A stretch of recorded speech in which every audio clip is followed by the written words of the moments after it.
ప్రభువు నందు ప్రియ దేవుని బిడలారా, నేటి వాక్య ధ్యానం కొరకు సహకారం ఇచ్చిన కుటుంబం చాటపర్రు రోడ్డు వాస్తవ్యులు సహోదరులు దొంగ ముత్యాలరావు విజయలక్ష్మి గారులు, కుమారులు ఇమాన్యుయల్ రాజు స్టీఫెన్, బావమరుదులు కొండలరావు పెద్దిరాజు, అత్తగారు గుత్తుల అనసూయమ్మ గారు. ముత్యాలరావు గారికి విజయలక్ష్మి గారికి ధన్యవాదాలు. ఇమాన్యుయల్ రాజు స్టీవెన్లకు దేవుని దీవెన కలగాలని ప్రార్థిద్దాం. అనసూయమ్మ గారు కొండలరావు పెద్దిరాజు గారులకు కృతజ్ఞతలు ప్రార్థించుకుందాం. మమ్మలను ముఖ్యులుగా ప్రేమిస్తున్న మా ప్రియ పరలోకపు తండ్రి, మీకు వందనాలు, స్తోత్రాలు. నేటి వాక్య ధ్యానము ద్వారా మాకు మీ దీవెన ఇవ్వండి. బెన్యామీనీయులకు మీరిస్తున్న హెచ్చరిక మా జీవితాలకు క్షేమం కలుగునట్లు మారు మనసు దయచేయండి. ముత్యాలరావు గారు, విజయలక్ష్మి గారు, స్టీఫెన్ ఇమానియల్ రాజుల కొరకు మీకు వందనాలు. అనసూయమ్మ గారు, వారి కుమారులను మీరు ఆశీర్వదించమని ప్రార్థన చేస్తున్నాం. ఈ కుటుంబము మీ యందు ఎదుగుతోంది, వీరిని దీవించమని అడుగుతున్నాం. వారి యొక్క ఉపాధి కొరకు ప్రార్థిస్తున్నాం, ఉద్యోగ ప్రయత్నాల కొరకు ప్రార్థిస్తున్నాము. మేలుకరమైన జీవన విధానము బిడ్డలకు అనుగ్రహించండి. ఈ రాత్రి ప్రత్యేకంగా రేపటి నుండి ఎపిసోడ్ సహకారులు కావాలి, దయచేసి పంపించండి ప్రభు. మేలుతో మా హృదయములను తృప్తిపరచండి. మా రక్షకుడైన యేసు ప్రభు పేరిట ప్రార్థిస్తున్నాము తండ్రి, ఆమేన్. ప్రభువు నందు ప్రియా దేవుని బిడ్డలారా, దయచేసి మీ పరిశుద్ధ బైబిల్ గ్రంథాన్ని తెరవండి. ఇర్మియా గ్రంథము 6వ అధ్యాయము మీ ఎదుట ఉంచుకోనండి. యూదా ప్రజలతో బెన్యామీనీయులు నివాసం ఉంటున్నారు. యెరూషలేము పట్టణములో బెన్యామీనీయులు, యూదావారు కలిసి ఉన్నారు. బెన్యామీనీయులకు దేవుడు ప్రత్యేకంగా మాట్లాడుతున్నాడు. చదువుకుందాం.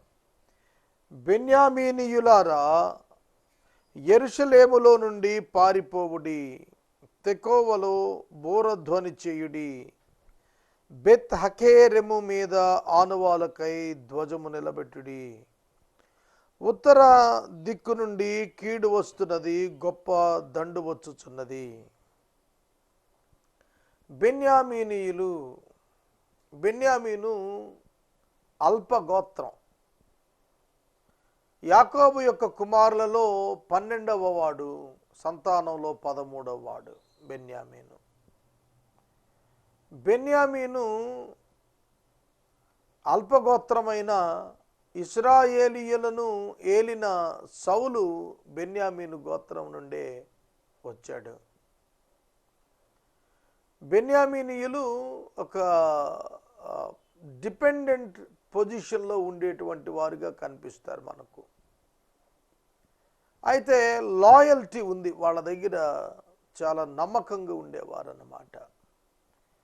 ఇశ్రాయేలు 10 గోత్రాలు యెరోబామును సపోర్ట్ చేసినప్పుడు బెన్యామీనీయులు వెళ్ళలేదు, యూదా జనాంగంతో ఉండిపోయారు.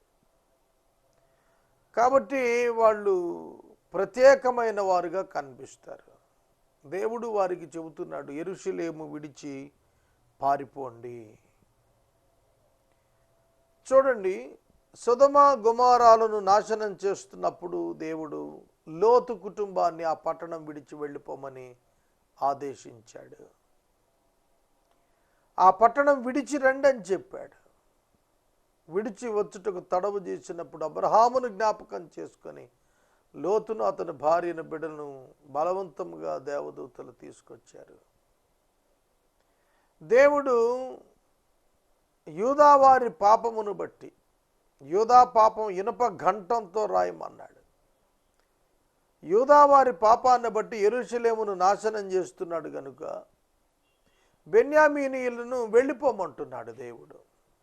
పట్టణం నాశనం చేయటం తప్పదు, కనుక మీరు వెళ్ళిపోండి, బూరధ్వని తెకోవలు చేయండి, బెత్హకేరము మీద ఆనవాలకై ధ్వజం నిలబెట్టండి. నెబుకద్నెజరు ఉత్తర దిక్కు నుండి వస్తున్నాడు, గొప్ప దండు బయలుదేరింది, మీరు పారిపోయి ప్రాణాలు దక్కించుకోండి అని ముందస్తు హెచ్చరిక దేవుడిచ్చాడు. 2వ వచనం, సుందరియు సుకుమారియు అయిన సియోను కుమార్తెను పెళ్లగిస్తున్నాను. అలంకార భాష. సియోను కుమారి యెరూషలేము పట్టణమే కనుక అలగోరికలుగా వాడాడు ఇక్కడ కుమారి అని. అది పట్టణాన్ని సూచిస్తోంది. ఆ పట్టణం పెళ్లగించబడబోతోంది. దేవుడు భవిష్యత్తు తెలియచేస్తున్నాడు వారికి. గొర్రెల కాపరులు తమ మందలతో ఆమె యుద్ధకు వస్తారు, ఆమె చుట్టూ తమ గుడారాలను వేస్తారు. ప్రతివాడు తనకిష్టమైన చోట మందమేపును. ఆమెతో యుద్ధానికి సిద్ధపరుచుకున్నట్టు 2 మధ్యాహ్నమందు బయలుదేరము. అయ్యో మనకు శ్రమ, ప్రొద్దుగుంకుతోంది, సాయంకాలపు ఛాయలు పొడుగవుచున్నవి. లెండి, ఆమె నగర్లను నశింపజేయుటకు రాత్రి బయలుదేరుదుము. ఇక్కడ కాల సంబంధమైన అంశాలు మధ్యాహ్నము, సాయంకాలము, ప్రొద్దుగుంకుచున్నది, రాత్రి అనే పదాలు కనిపిస్తున్నాయి. వీటిల్లో ఆధ్యాత్మికమైన అర్థాలను వెతుక్కుంటే మధ్యాహ్నమందు బయలుదేరము, సాయంకాలమున ఛాయలు వస్తున్నాయి, రాత్రిపూట బయలుదేరుదాం రండి అంటున్నాడు. కనుక ఆ సియోను కుమార్తెగా ఉన్న యెరూషలేము మీద జరిగేటువంటి దాడిని వర్ణిస్తున్నాడు అన్నమాట. సైన్యాలకు అధిపతి యెహోవా ఇలా సెలవిస్తున్నాడు, చెట్లు నరికి యెరూషలేమునకు ఎదురుగా ముట్టడి దెబ్బగట్టండి. అంటే ఎవ్వడు తప్పించుకోకుండా ముట్టడి దెబ్బగట్టేస్తున్నాడు. ఈ పట్టణం కేవలం అన్యాయాన్ని అనుసరించి నడిచినది గనుక ఈ శిక్ష ఇది పొందవలసి ఉన్నది. God decided the judgement. దేవుడు ఈ శిక్షను నిర్ణయించాడు. ఏమని చెబుతున్నాడు? అన్యాయమును అనుసరించింది ఈ పట్టణం, అందుకే శిక్ష అన్నాడు. ఎవరు అన్యాయాన్ని అనుసరించినా వారికి శిక్ష తప్పదు. ఇవాళ నేటి సమాజంలో కూడాను అన్యాయమునకు శిక్ష ఉన్నది. చట్టము తన పని తాను చేసుకెళ్తుందని అందరూ మాట్లాడుతున్నారు. చట్టం ఎందుకు తన పని తను చేసుకెళ్తుంది? దానికున్న శక్తి అది. వ్యవస్థ కొనసాగుతున్నంతసేపు కూడా చట్టం తన పని తను చేసుకెళ్తుంది. దాన్ని ప్రభావితం చేసి పాడు చేస్తే చెప్పలేం, కానీ వ్యవస్థ అనుకూలంగా నడుస్తున్నంతసేపు చట్టం తన పని తను చేసుకెళ్తుంది. దైవ చట్టం ఏం చెబుతుంది? అన్యాయానికి శిక్ష, కాబట్టి తప్పించుకోలేరు. ఊట తన జలమును పైకి ఉపకజేయునట్లు చెడుతనాన్ని ఆ జనాంగం ఉపకజేస్తున్నారు అన్నాడు. బలత్కారము, దోపుడు దానిలో జరుగుతూ ఉన్నది అని వినబడుతోంది. గాయాలు, దెబ్బలు నిత్యం నాకు కనబడుతున్నాయి. చూడండి, యూదుల యొక్క పరిస్థితి వర్ణించాడు. చెడుతనము ఒక ఊట నుండి నీరు ఉబికినట్టుగా వారి జీవితాల్లో ఉబుకుతోంది అన్నాడు. దేవునికి చాలా తేటగా హృదయాలు కనిపిస్తున్నాయి. హృదయాలలో నుండి చెడుతనం పొంగిపోతోంది. ఒక ఊట పొంగి పొరలినట్లుగా హృదయములో చెడు పొంగుతోంది. ఆ ఊట చెడ్డ ఊట. హృదయము అన్నింటికంటే మోసకరమైందని చదువుకున్నాం. అవును, మానవుని యొక్క హృదయము నుండి చెడుతనమే ఉబుకుతుంది. ఇక దానికి చేతైంది మరొకటి లేనే లేదు. తర్వాత వచ్చిన, యెరూషలేమా, నేను నీ యొద్ద ఉండి తొలగింపబడకుండునట్లు, నేను నిన్ను పాడైన నిర్మానుష ప్రదేశముగా చేయకుండునట్లు శిక్షకు లోబడుము. యెరూషలేమును దేవుడు విడిచిపెట్టాడు. దేవాలయమును దేవుడు విడిచిపెట్టాడు. పట్టణం పరిపూర్ణమైనటువంటి నాశనం కొరకు పరుగులెడుతోంది. ప్రజలకు చెబుతున్నాడు దేవుడు, మీరు నెబుకద్నెజరుకు లోబడి వెళ్ళిపోండి అని చెబుతున్నాడు. ఇర్మియా గ్రంథం అంతా ఇర్మియా ద్వారా దేవుడు చెబుతున్న సందేశం ఏంటో తెలుసా? నెబుకద్నెజరును నేనే పంపుతున్నాను, మీరు అతనికి లోబడి దాసులుగా వెళ్ళండి.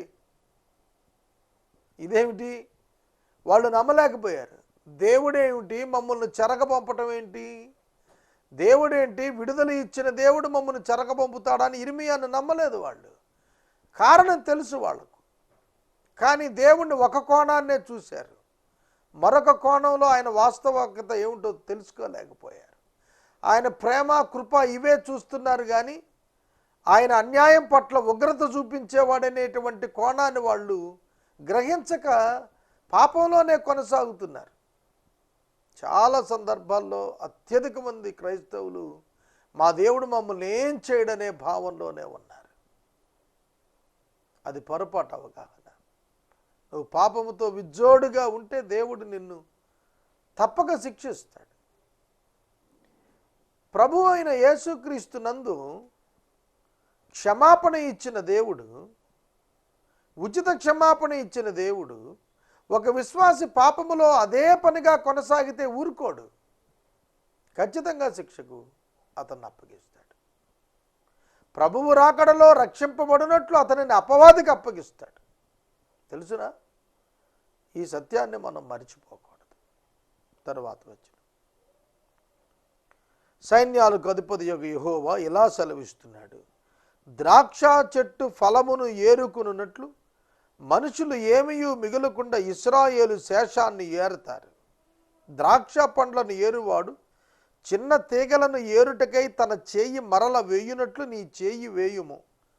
విందురని నేనెవరితో మాట్లాడేదను, ఎవరికి సాక్ష్యం ఇచ్చేదను? వారు వినుటకు తన మనసును సిద్ధం చేసుకొనరు, కాబట్టి వినలేకపోయారు. ఇదిగో యెహోవా వాక్యమందు వారు సంతోషము లేని వారై దాన్ని తృణీకరించుదురు. కావున నేను యెహోవా క్రోధంతో నిండి ఉన్నాను, దాన్ని అణుచుకొని నేను విసిగి ఉన్నాను. ఒకడు తప్పకుండా వీధిలో ఉన్న పసిపిల్లల మీద, యవనుల మీద దాన్ని కృమ్మరింప వలసి వచ్చెను. భార్యాభర్తలను, వయసు మీరిన వారును, వృద్ధులను పట్టుకొనబడెదరు. దేవుడు వాపోతున్నాడు, నేను పిలిచి ఎవరితో మాట్లాడను, ఎవరికి సాక్ష్యం చెప్పను? అందరూ కూడా తిరుగుబాటే. ఎవ్వరూ మాట వినుటకు మనసు సిద్ధం చేసుకున్న వాళ్ళు లేరు. ఎటువంటి స్థితి ఉన్నది? మాట వినుటకు మనసును సిద్ధం చేసుకోలేదు. అర్థమవుతుందా? దేవుని మాట వినుటకు మనము మనస్సును సిద్ధం చేసుకోవాలి. దైవాజ్ఞకు లోబడుటకు మన హృదయమును మొట్టమొదట ప్రిపేర్ చేయాలి. అలా ప్రిపేర్ చేసుకోకపోతే మనం దేవుని మాటకు లోబడలేము. కనుక స్పిరిచువల్ లైఫ్ లీడ్ చేయటానికి మనం సంసిద్ధత కలిగిన హృదయం కలిగిన వారుగా ఉండాలి. మతపరమైనటువంటి భక్తి కాదు, ఆత్మ సంబంధమైనటువంటి మెలకువతో కూడినటువంటి జీవితం మనం కలిగి ఉండాలి. వాక్యమునందు సంతోషము లేనివారై వాక్యాన్ని తృణీకరిస్తారట. దేవుని వాక్యమును సంతోషంగా లోబడి చూపించాల్సిన యూదులు సంతోషం లేదట. వాక్యానికి లోబడుటకు వారికి మనసు లేదు, వారికి సంతోషం లేదు. ఎటువంటి దీనావస్థ! వాక్యమందు సంతోషం, దేవుని వాక్యమందు సంతోషం. దావీదు కీర్తనాకారుడు, నీ వాక్యమును ధ్యానిస్తున్నప్పుడు నాకు క్రొవ్విన మెదడు దొరికినట్టుగా ఉంది అని అన్నాడు. అది జుంటి తేనె ధారల కంటే మధురమైనది అన్నాడు. వాక్యము నన్ను బ్రతికించింది, నెమ్మదినిచ్చింది, ఔషధం అన్నాడు. మరి మనకేమిటి దేవుని వాక్యం? చేదా?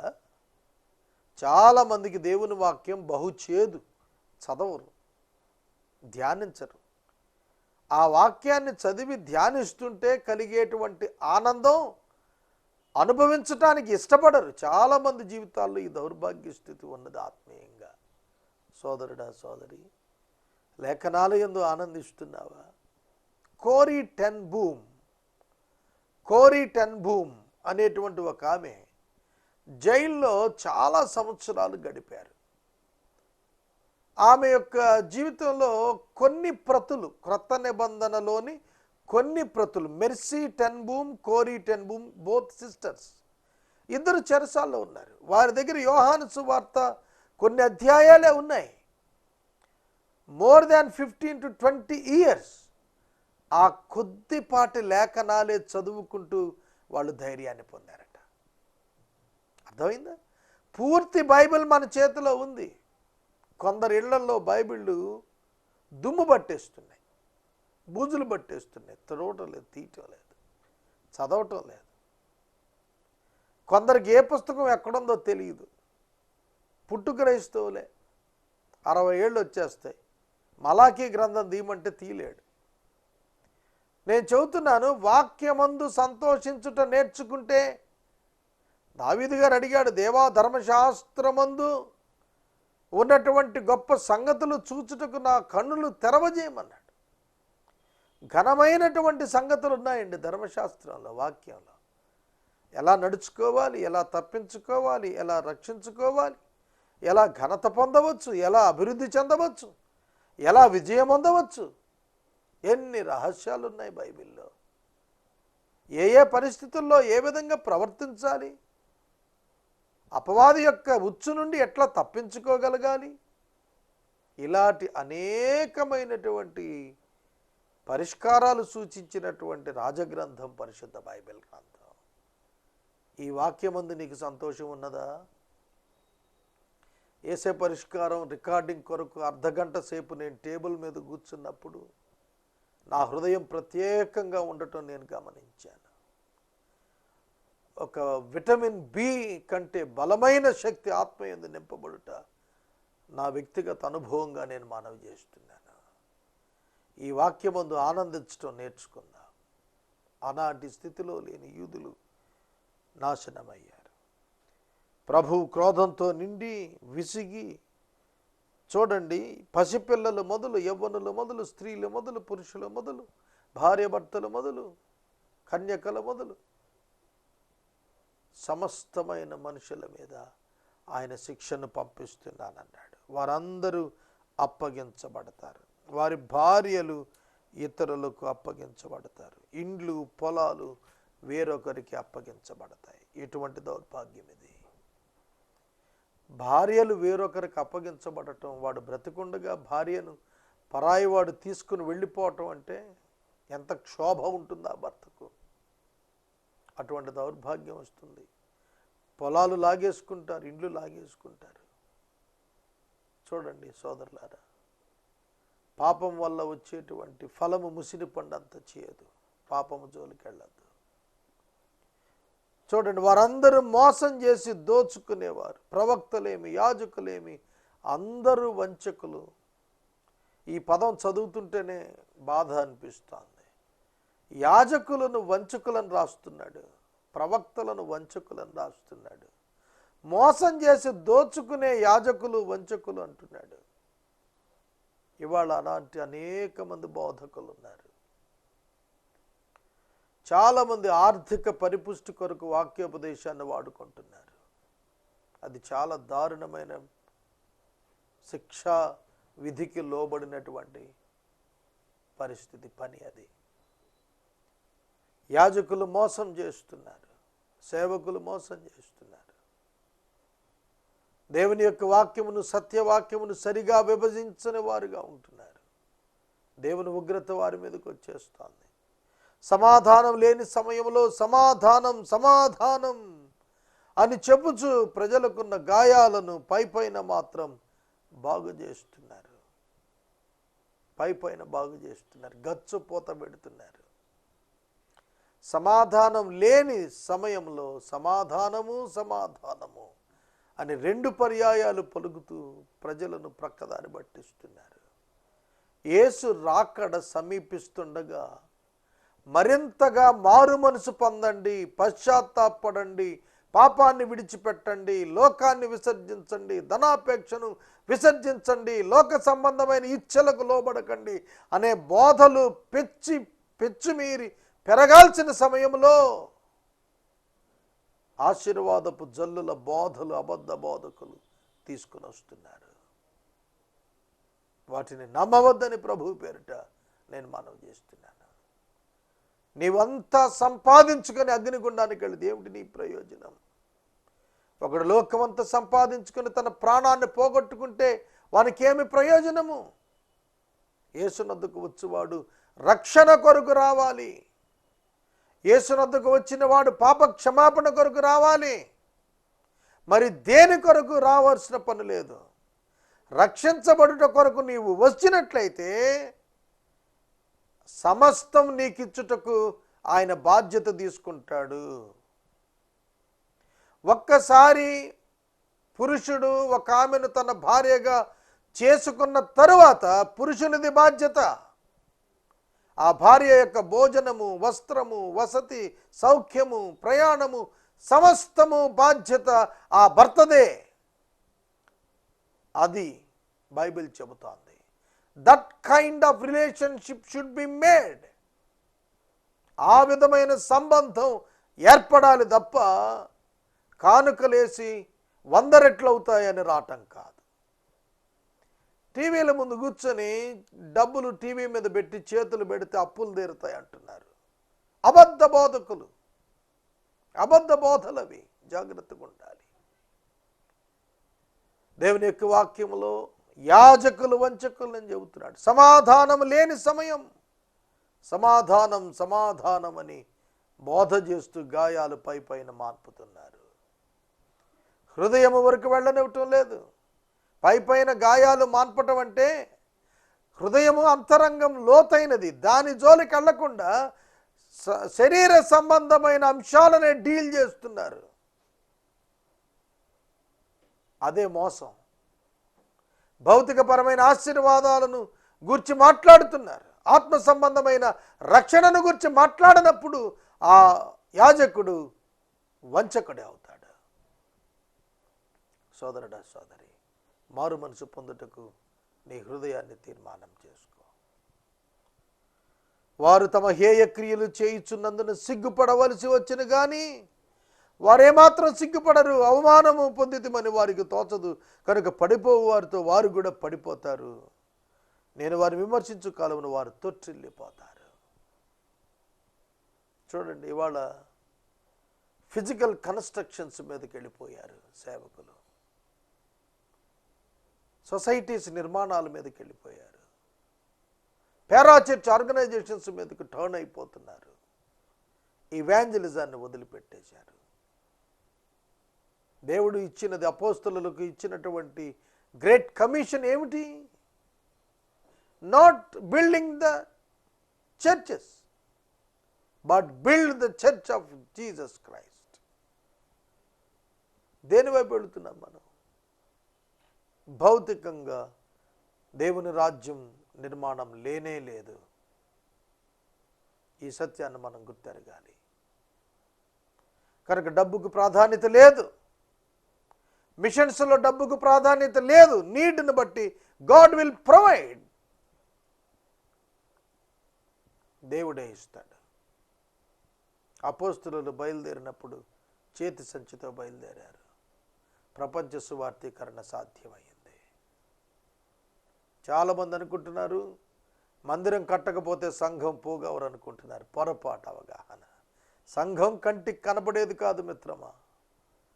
సంఘం కంటికి కనబడేది కాదు. ఒక రూఫ్ కింద కూడుకున్న వాళ్ళందరూ సంఘం అనుకుంటే తప్పు. అది కాంగ్రిగేషనే తప్ప ఇట్స్ నాట్ ద చర్చ్. రక్షించబడిన సమూహమే సంఘం. కనుక బోధకులు అధికమైన తీర్పున్నది. Christian church in 21st century ఆనాటి యూదా సమాజానికి చాలా సమీపమైన పోలికల్లో ఉంది. ఈ రాత్రికాలం వాక్యం ఉంటున్న సహోదరుడు, సహోదరి, వారు సిగ్గుపడటం లేదు. సిగ్గు పొంది ఉన్నారు కానీ సిగ్గుపడటం లేదు. ఏ విషయాలలో దేవుని సేవకులు సిగ్గుపడాల్సి ఉన్నదో ఆ విషయాల్లో సిగ్గుపడటం లేదట. ఏ విషయాలలో వారు దేవుని ఎదుట లెక్క చెప్పవలసి ఉన్నదో వాటి విషయంలో జాగ్రత్త పడటం లేదు. కాబట్టి దేవుడు అంటున్నాడు, నేను వారిని విమర్శించు కాలమున వారు తొట్టిల్లిపోతారని చెప్పి ప్రభువు సెలవిస్తూ ఉన్నాడు. వారు తొట్టిల్లిపోతారు. దేవుని వాక్యం హెచ్చరిక చేస్తోంది. తొట్టిల్లేటువంటి ప్రమాదము నుండి దైవ సేవకులు తప్పించుకోవాలి. యెహోవా ఇలా సెలవిస్తున్నాడు, మార్గములలో నిలిచి చూడుడి, పురాతన మార్గములను గూర్చి విచారించుడి, మేలు కలుగు మార్గం ఏదని అడిగి అందులో నడుచుకోండి, అప్పుడు మీకు నెమ్మది కలుగును. అయితే వారు మేము అందులో నడుచు కనమని చెప్పుచున్నారు.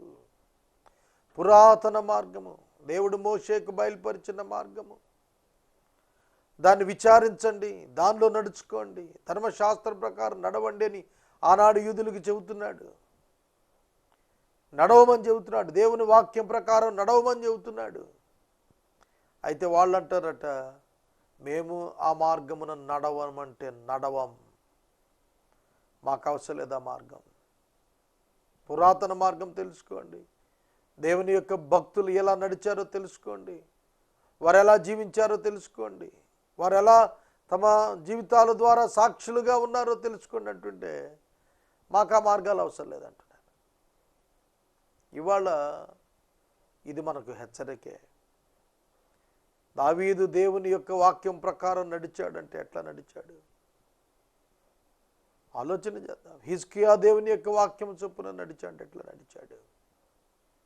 బైబిల్ గ్రంథంలోని భక్తులు ఎంతగా తమను తాము దీనులుగా చేసుకున్నారు. సత్యము కొరకు ఎంతగా వారు ప్రాకులాడారు.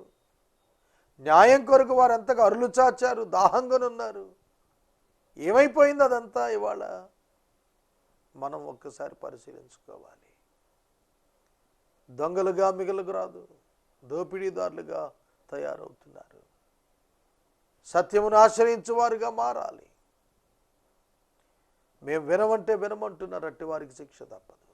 ఈ రాత్రికాలపు వాక్య భాగమునకు సహకారం ఇచ్చిన కుటుంబం చాటపర్రు రోడ్డు వాస్తవ్యులు సహోదరులు దొంగ ముత్యాలరావు విజయలక్ష్మి దంపతులు, ఇమాన్యుయల్ రాజు స్టీఫెన్, గుత్తుల అనసూయమ్మ గారు, కొండలరావు పెద్దిరాజు గారు సహకారం ఇస్తున్నారు.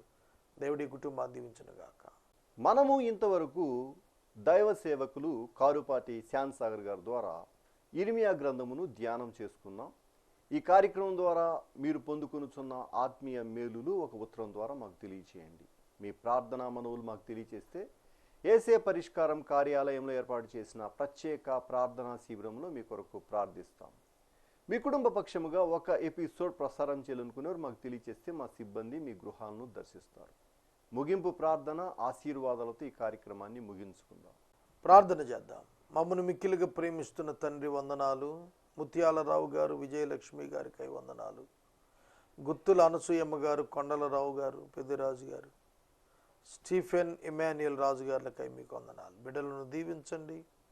రేపటి నుండి మాసము అంతము వరకు ఎపిసోడ్ సహకారులను పంపించండి.